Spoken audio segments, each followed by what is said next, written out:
Welcome to this week's episode of Analyzing Chazal. This week we'll be analyzing the commentary of the Sforno on this week's Parsha, Parshas Tevah. Let's go to the Pasuk, Perek Chavav, Pasuk Dalid. The Pasuk says, V'lokach HaKohen hatena miyodecha, v'hinicho lifnei mizbach Hashem Elokecha. And the Kohen shall take the basket from your hand and put it in front of the altar of your God. The Sforno.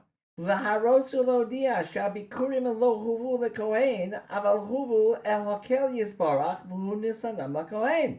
To show and to make it known that the bikurim were not brought to the Kohen, but rather they were brought to God, and God gave it to the Kohen.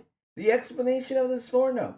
The Sforno is explaining the reason that the Kohen has to put the bikurim in front of the Mizbeach, which was in order to show that the person bringing the bikurim was bringing it to God, and God was giving the fruit to the Kohen, and not that the person was bringing the fruit directly to the Kohen. It would seem the necessity for this is that the person should not feel that he is giving from his own things to the Kohen, but rather it is not his. And the way we ensure he understands that is by putting the fruit in front of the Mizbeach.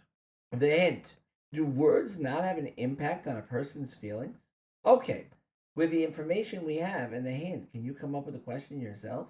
Question. It seems from the Sforno that if the Kohen did not put the fruit in front of the Mizbeach, the person bringing the Bikurim would actually feel that he is giving of his own fruit to the Kohen and it is not going to God. The person who brought the fruit makes a whole long speech explaining the reason he is bringing the fruit, which revolves around the fact that it is to thank God for giving him his field and produce in Eretz Yisrael. Is it even possible that after making that speech, a person would actually believe that he is giving his food to the Kohen and not as a sacrifice to God, that we need to put the food on the altar in order to ensure he understands what he is doing? The answer, as we always say, comes from within the question, which was, is it even possible that after making that speech stating that he is bringing the fruit as thanks to God for giving him the land, that a person would actually believe that he is giving his food to the Kohen and not as a sacrifice to God? The answer would be yes, as we do not appreciate the power of an action to even override what we are saying. If a person gave the Bikurim to the Kohen, and no matter what he says, he will feel that it is him that is giving the gift of his own money to the Kohen, which is what necessitates the Kohen putting the fruit in front of the Mizbeach.